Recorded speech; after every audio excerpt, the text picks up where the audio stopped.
The boardroom gleamed like a diamond, box-glass panels, brushed steel, designer furniture that looked untouched. Inside, suits and sarcasm filled the air. Laughter echoed like hollow applause. The janitor stooped but composed, scrubbed a coffee spill near the table. His presence was invisible to most, until it wasn't. "Hey, Chief of Cleanliness," a young exec called out, waving a document. "Translate this and I'll wire you my salary. Promise." Giggles circled the room. The paper, a dense legal contract in Korean, the kind few could decipher without years of study. The janitor didn't flinch. He glanced up, eyes calm. "Where would you like the annotation? Footnotes or inline?" Silence. The room froze, as if someone had hit pause on reality. That man's name was Ion Malik, widowed father to an autistic child, linguist, once consulted on international government treaties, now a night janitor in a tech firm. He didn't need to prove himself, but that day, he did. Ion Malik had learned how to disappear, not in the literal sense, but in a way that made people overlook him entirely. The mop handle was his invisibility cloak, the cleaning cart his disguise. Between dusk and dawn, he glided through the marble corridors of Magnus Technologies, polishing fingerprints off glass panels, while million-dollar ideas floated through rooms he was barred from. To most, he was just the janitor. That's how they preferred it. But what none of them knew, what not even the security team, who greeted him nightly, could guess, was that behind the quiet eyes and faded uniform was a man whose former life could outshine half the corporate staff combined. Years ago, in a different world, Ion wore tailored suits and lectured university students on phonology and East Asian syntax. He translated diplomatic documents for embassies and helped decode cultural dialects during peace negotiations. The war stole his wife. Autism reshaped his son's life, and love for his child, not ambition, led him to abandon conference halls for corridors, academia for ammonia. That night, the boardroom was glowing with post-meeting chatter and caffeine. The youngest executive, the one who always sought attention with snide remarks and over-the-top challenges, held a document with bold Korean legal script scrawled across the front. He locked eyes with Ion. "Translate this," he smirked, "and I'll transfer my salary to you for the month." The room lit up with laughter. Someone snorted. Another added, "I doubt he can spell his own name in English." Ion remained still, his expression unchanged, not offended, not amused, just observant. He slowly walked over, took the document politely, and traced a finger down the columns of text. No blinking, no fumbling. Then softly, almost like he was reading bedtime poetry, he spoke. "The document outlines a joint development clause between two firms, with specific conditions that dissolve the agreement in case of third-party acquisitions. The clause you're laughing at is actually a safeguard against market dilution." The room was silent now. Some stared, mouths open. One executive squinted. "Is that right?" Ion turned the page. Still speaking. "The fifth paragraph warns about regulatory risks under KFTC. That's the Korean Fair Trade Commission. For your information." No one laughed after that. The youngest executive fumbled with his phone, muttering something under his breath. The others offered awkward nods and shuffled toward their seats, suddenly interested in spreadsheets again. Ion didn't drop a mic. He didn't bow or boast. He simply returned the document, picked up his mop, and continued cleaning the edge of the window where a child's sticky handprint had been left hours earlier during a Bring Your Kid to Work event. If anyone had asked, he would have told them, brilliance never demands applause. He leaned the mop against the wall and paused. The echo of his own breath, the only sound in the empty hallway. Just hours ago, the boardroom had watched him with mocking eyes. Now, silence wrapped around him like a shroud, one that felt heavier than any judgment. He closed his eyes and pictured his son's face, the way his little hand reached for his with absolute trust.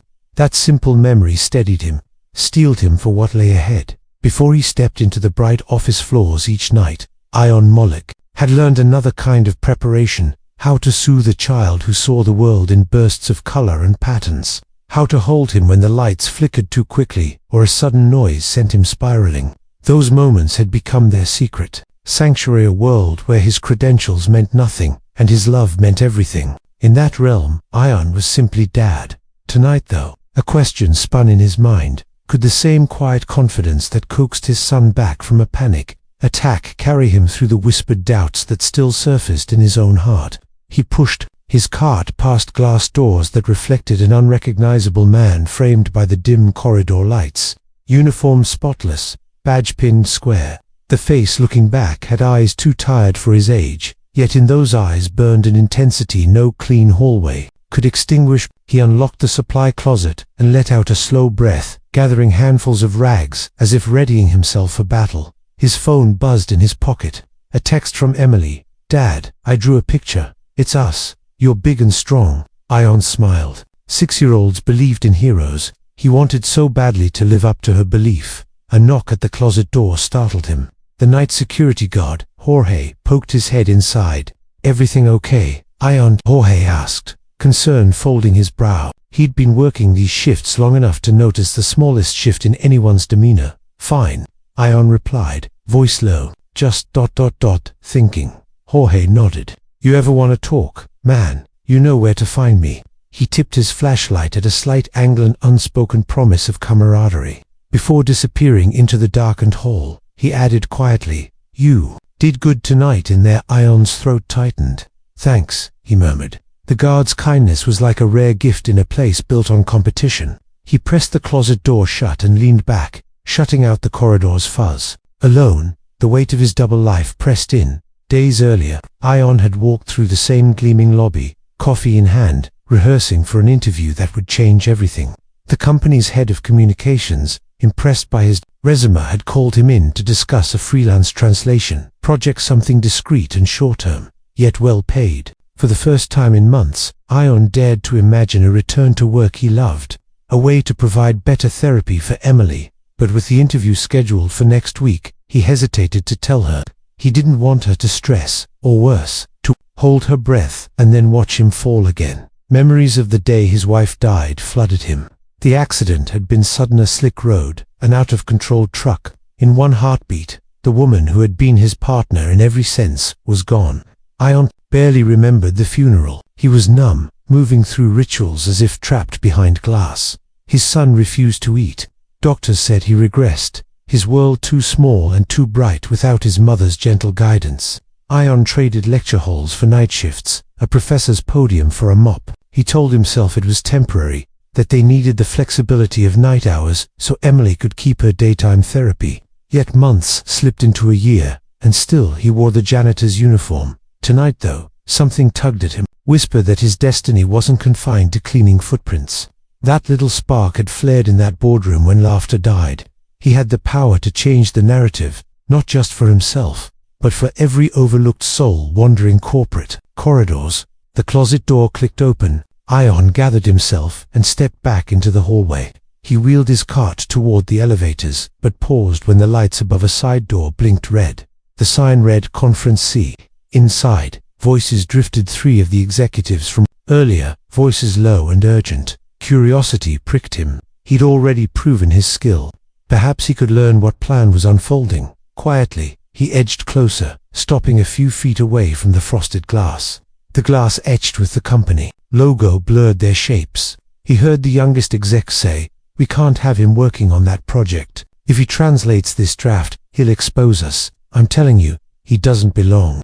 The other voice replied, clipped, "We don't know what he'll do. He might turn us in or leak our strategy. He's too dangerous." Dangerous. The word landed like a punch. They saw him as a threat now, someone whose intelligence could append their plans. Their scornful laughter had already hurt less. Now came a different sting. Fear. Ion's chest tightened. If they feared him, perhaps it was time to step fully into who he was. Not invisible. Not just the janitor.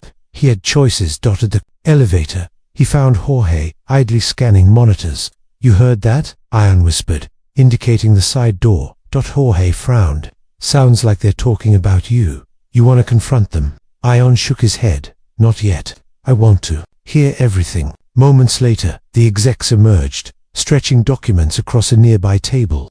Their laughter had ended, replaced with conspiratorial glances. Ion pretended to be lost in thought, motionless by the elevator wall. Jorge nudged him. "Go on. No, you want to." Ion inhaled deeply, muscles coiled. "Let's ride." They stepped into the elevator, doors sliding shut. As they passed the executive floor, the ride felt too short. When doors opened on the ground level, the trio had moved on. Ion exhaled, tension pooling in his shoulders. He had followed them for nothing. Yet, as he returned to his cart, an idea blossomed. Maybe the path forward wasn't secret translation or silent compliance. Maybe it was a partnership born from necessity. He pushed his cart toward the exit lobby.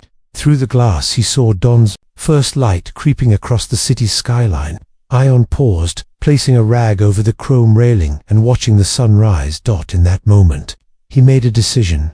Tomorrow, he would approach the head of communications and offer his services openly. No more hiding, no more night shift cloak. He would speak of Emily, of his expertise, and of the way he saw language not just as words on a page, but as bridges between people. He owed it to his daughter to step back into the light. The office doors slid open. A gentle chime greeted him. He swept a final glance over the floor, clean, organized, ready for the day shift. And then he stepped out, mop in hand, his uniform still neat, but his heart changed. Outside, he hailed a rickshaw.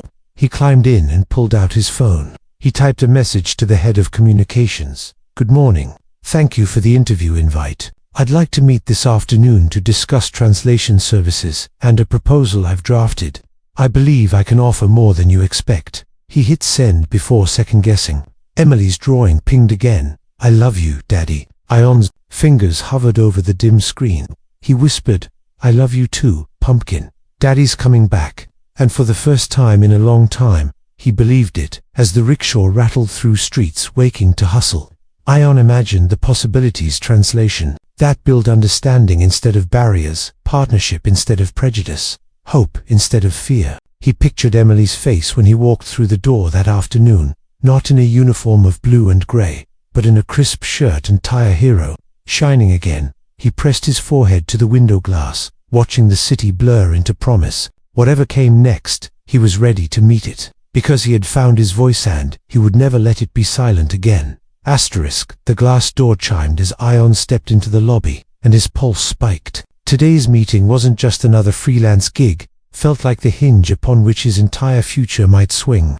He tucked in his shirt, smoothed his tie, and took a moment to study his reflection in the stainless steel wall. The man, staring back at him, looked composed, confident.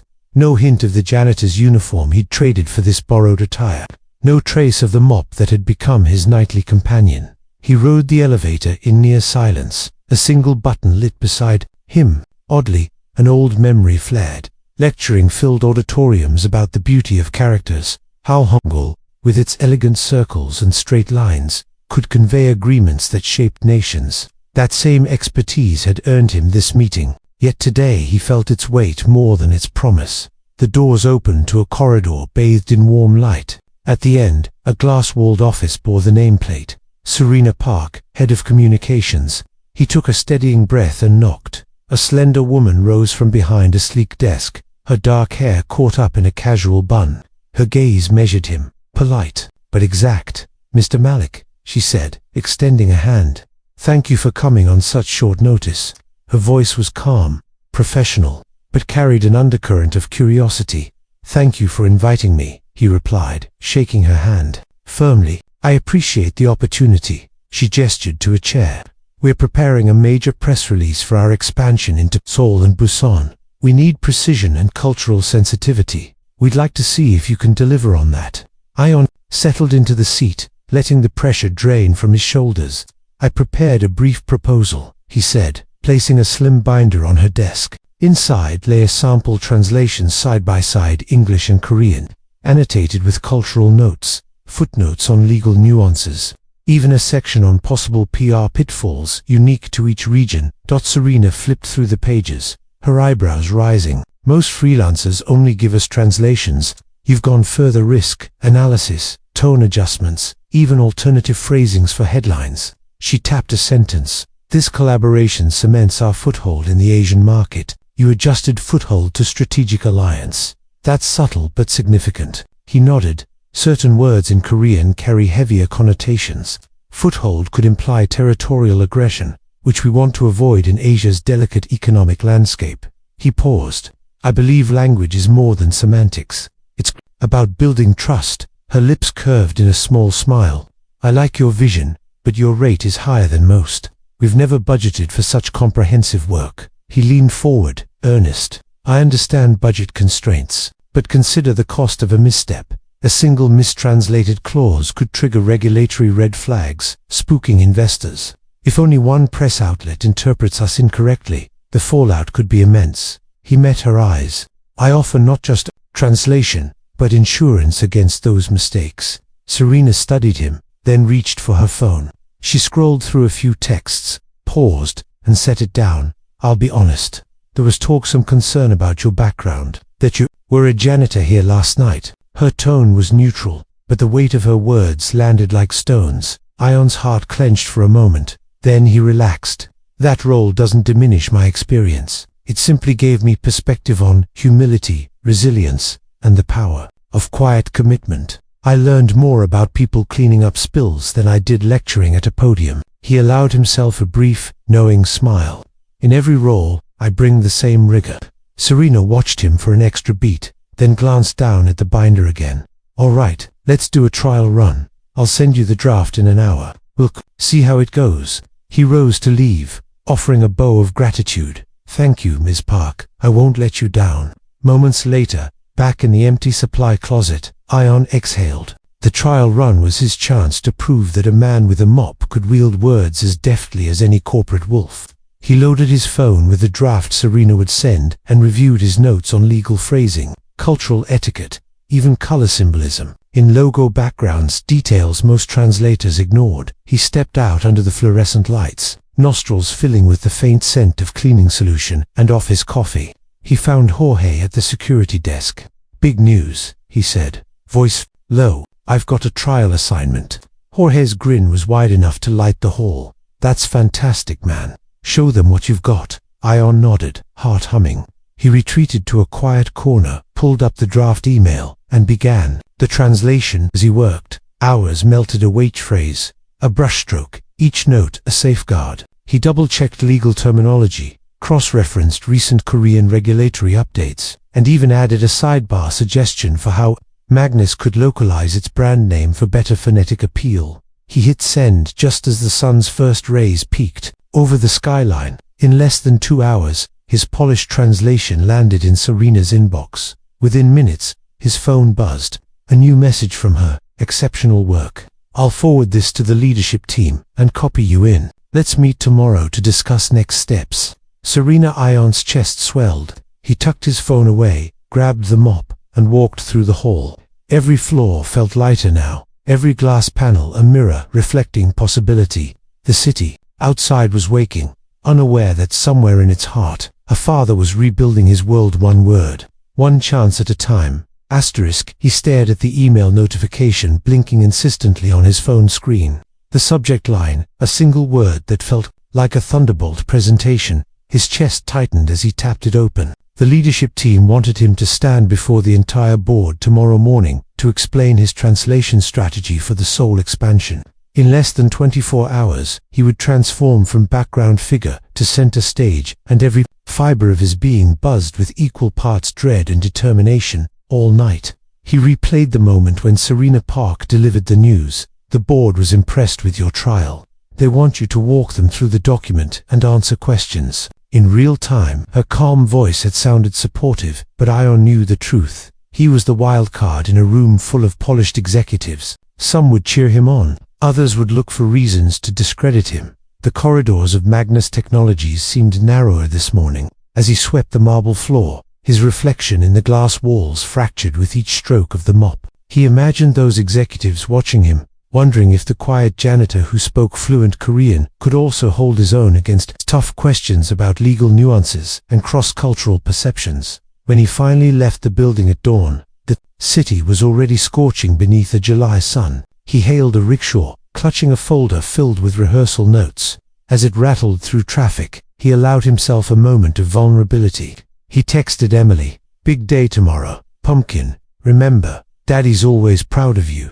No reply. That meant she was still asleep. Kids needed their rest. Even on the cusp of life-changing events. At home, the morning sunlight spilled into their modest living room. He found Emily on the floor, coloring insistently. Her autism made her world safe and predictable through patterned circles, lines, repeated shapes. Today, her picture was an explosion of reds and blues.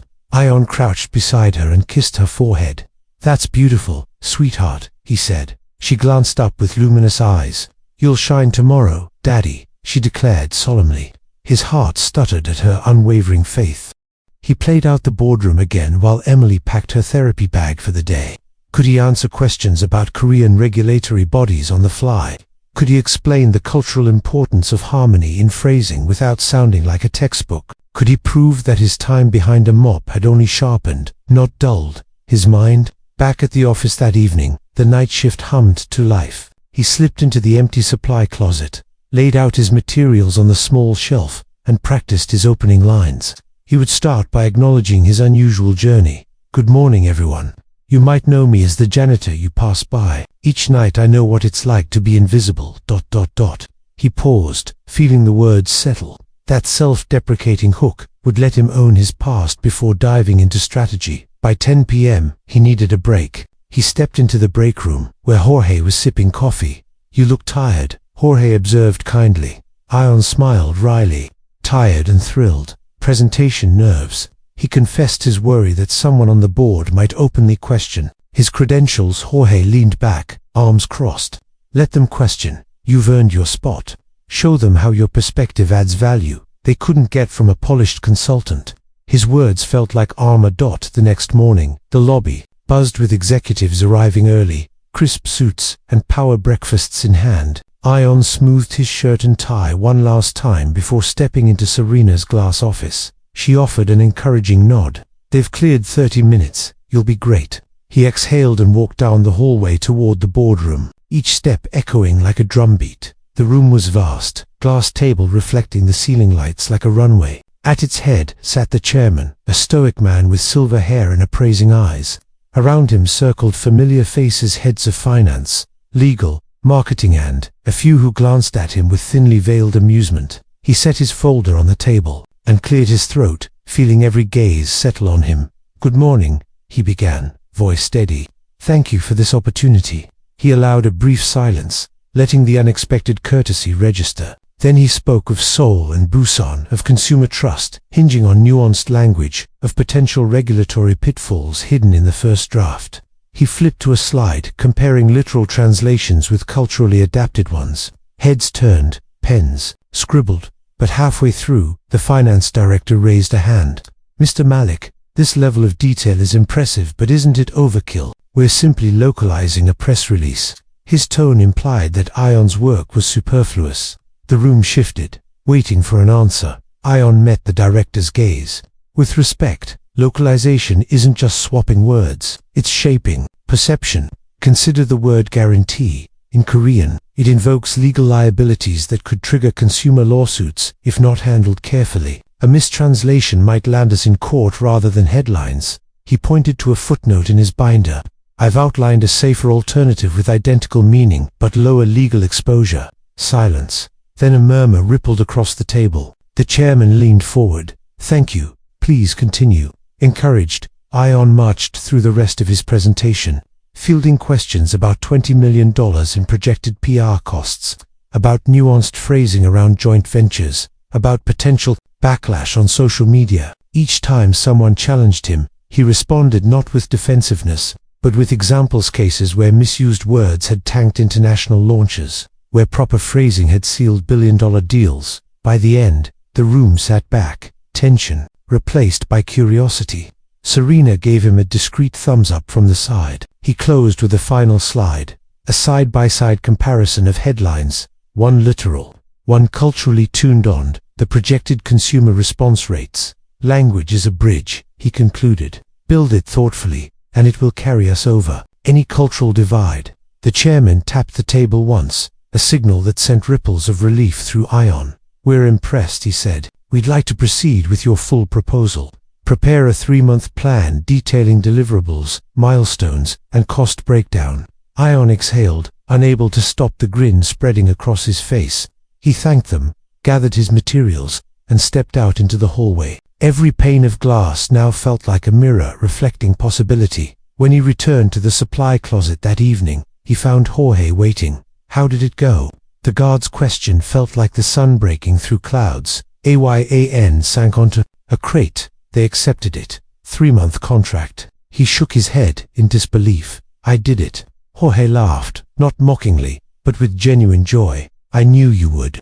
That night, as he swept the final corridor, he let himself savor the moment. He was still Ion Malika's single dad, a former professor, a night janitor who'd reclaimed his voice. But soon, he would be more: lead translator, cultural strategist, an unseen force shaping the company's global reputation.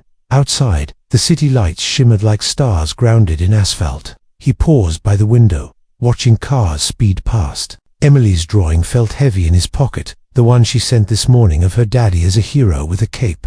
He had worn many uniforms. Tonight, his armor was confidence, his weapon was knowledge, and his reward was a future he dared to dream about again. He stepped away from the glass and wheeled his cart toward the exit. The familiar chime sounded, but tonight it resonated differently. It wasn't the sound of a shadow slipping by. It was the bell of a new day dawning. The ping jolted him awake. An email arrived at 11:47 p.m. Subject line, blazoned in red letters, urgent, sole partnership amendment. His heart hammered as he flicked on the lamp.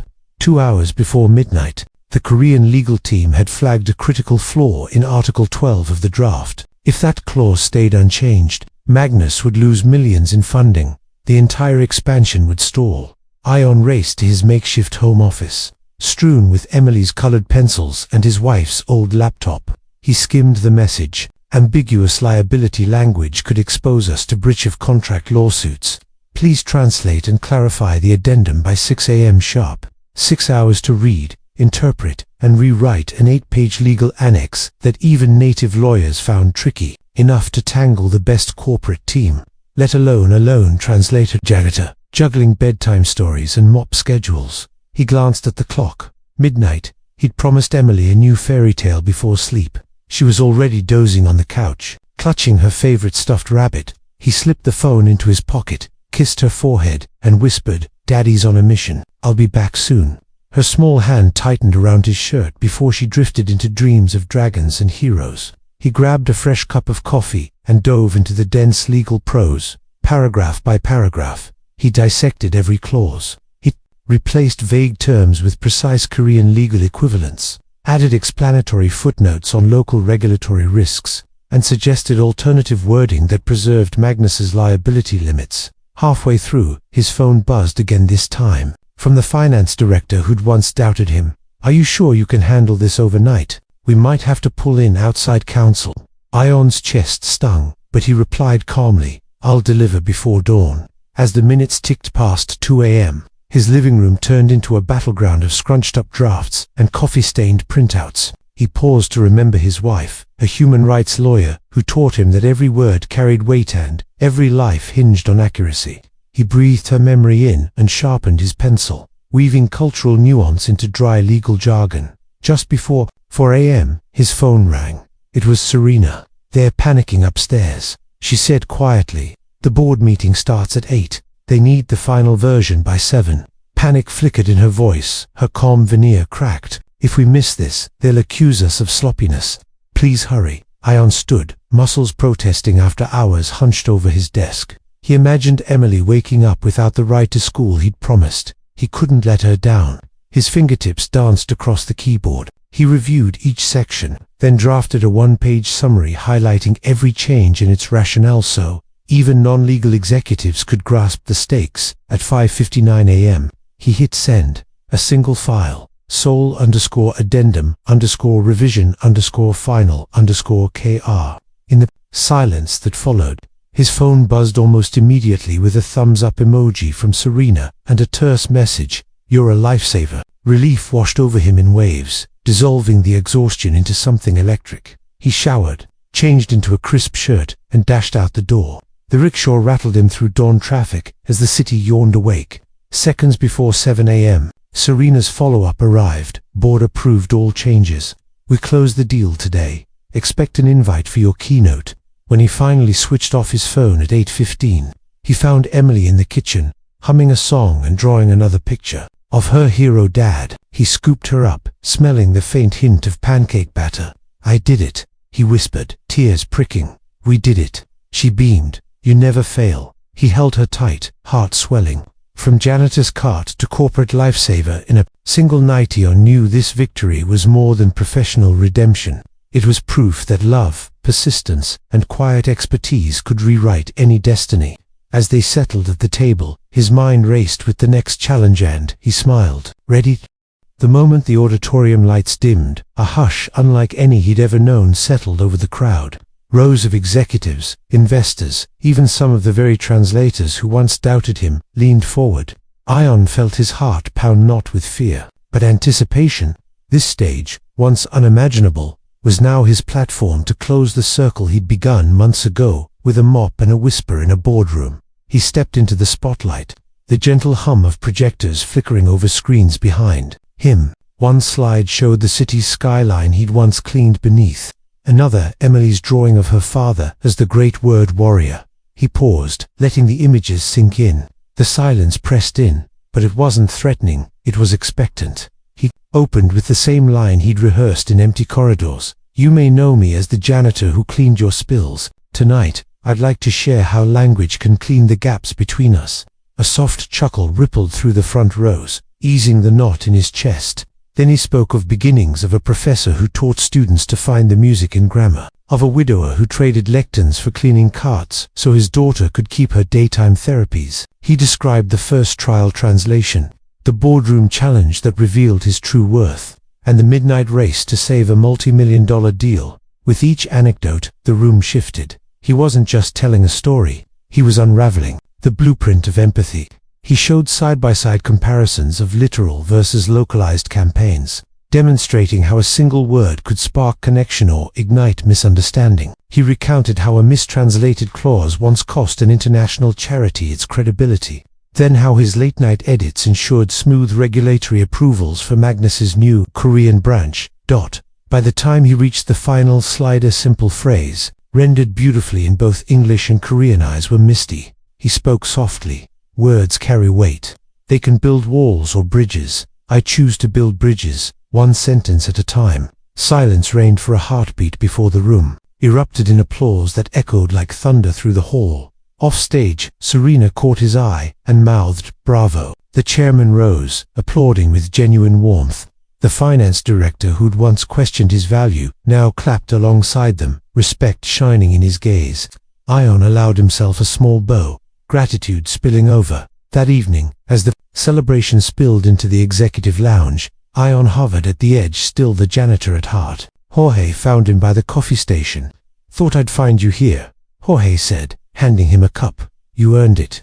Ion smiled, the weight of achievement finally settling in his bones. "I couldn't have done it without your belief," he replied, "and without Emily reminding me who I really am." Later, when the last guest departed, Serena slipped him an envelope.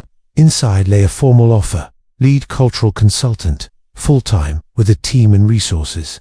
The position was more than a job, it was recognition that expertise doesn't live in titles or uniforms, but in the quiet mastery of one's craft. He folded the letter and tucked it into his pocket, heart swelling. He left Magnus Technologies that night, for the last time in his janitor's uniform. The mop and bucket waited in the supply closet, collecting dust. Ion paused under the security lights, ran his hand over the worn badge, then peeled it off. He stepped into the cool night air, looking up at the building that had been both his crucible and his proving ground. His phone vibrated. A photo from Emily, her latest masterpiece, Daddy the Hero, hand-colored with endless circles and lines. Under it, her message, "Can't wait to celebrate tomorrow, Dad." He tapped out a reply. "Me too, superstar. Daddy's coming home for good." Back in their small living room, Emily tumbled into his arms, blocking his view of the world. With her giggles, he lifted her toward the ceiling, her laughter echoing around the familiar walls that had watched him both break and rebuild. He set her down and pointed to a neatly folded shirt and tie draped over the couch. "Fifth floor tomorrow," he said, voice thick with pride. "You pick the colors." She chose bright yellow, her favorite. That weekend at Emily's school assembly, he joined her on stage as the guest speaker. She stood beside him, tiny hand in his, as he told her classmates how important kindness, curiosity, and persistence were values he'd rediscovered through late-night scrubbing floors and translating contracts. When he finished, the room erupted into applause, and Emily's grin outshone the stage lights in the months that followed. Ion led a team of translators, hosted workshops on cultural nuance, and mentored interns who reminded him of his younger self. He never forgot the mop he once carried. On his desk now sat a small silver replica reminder that even the humblest tools can herald transformation. One evening, as he tucked Emily into bed, she looked up with solemn eyes. "Papa, did you always know you'd become big in offices?" Again, he sat beside her, brushing a lock of hair from her forehead. "No," he whispered, "but you taught me that greatness isn't about being seen by everyone. It's about being true to who you are and using your voice to help others." She yawned and snuggled under the blanket. "I love you, Daddy." He pressed a gentle kiss to her cheek. "I love you more, Pumpkin." He switched off the light and closed the door, stepping into the hallway that now felt less like a corridor of solitude and more like a path he'd walked with purpose. The city outside whispered of tomorrow's possibilities. Ion Malik, no longer invisible, carried with him a truth far greater than any contract clause, that a father's love, armed with quiet expertise and unyielding hope, can change lives, one word, one soul, one story at a time.